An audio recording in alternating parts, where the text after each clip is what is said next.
पुण्यातील rave party प्रकरणी सध्या सुनावणी सुरू आहे। प्रांजल खेवलकर यांच्या वकिलांचा सध्या युक्तिवाद सुरू आहे।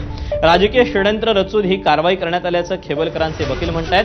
आरोपींनी कोणतेही अंमली पदार्थांचं सेवन केलं नव्हतं। पोलिसांनी अंमली पदार्थांचे प्लॅन केले असावेत असं देखील खेवलकरांच्या वकिलांचं म्हणणं आहे।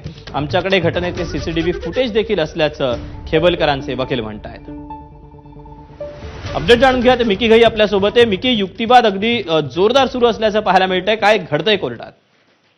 दीपक, अगदी जर आपण बघितलं तर आज रविवारी सुट्टीचा कोर्ट आहे आणि कोर्टात आता युक्तिवादाला सुरुवात झालेली आहे। सरकारी वकिलांनी कशा पद्धतीने यांना जास्तीत जास्त पोलीस कस्टडी मिळेल याचा प्रयत्न या ठिकाणी केलेला आहे। तर बचाव पक्ष जे प्रांजल खेवलकर आहेत त्यांचे जे वकील यांनी देखील काही या ठिकाणी मुद्दे ठेवलेले आहेत। त्यांचं म्हणणं आहे की हा संपूर्ण राजकीय षडयंत्र आहे, रचून अशा पद्धतीने ही कारवाई करण्यात आलेली आहे। ही प्लॅन्ड संपूर्ण कारवाई आहे।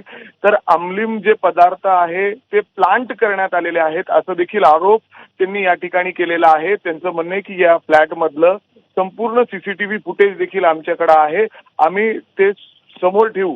हे संपूर्ण कॉन्स्पिरसी आहे, कुठंतरी आम्हाला बदनाम करण्याचा हा सगळा प्रयत्न आहे त्यांच्या, अर्थात प्रांजल खेवलकर यांना अशा पद्धतीने बचाव पक्षाच्या वकिलाकडून या ठिकाणी त्यांची बाजू या ठिकाणी मांडली जाते। जोरदारपणे ही बाजू मांडली जाते। त्यामुळे आता कोर्टात हा युक्तिवाद कुठपर्यंत जातो, काय कोर्ट नेमका निर्णय घेतोय पाहणं महत्त्वाचं असेल।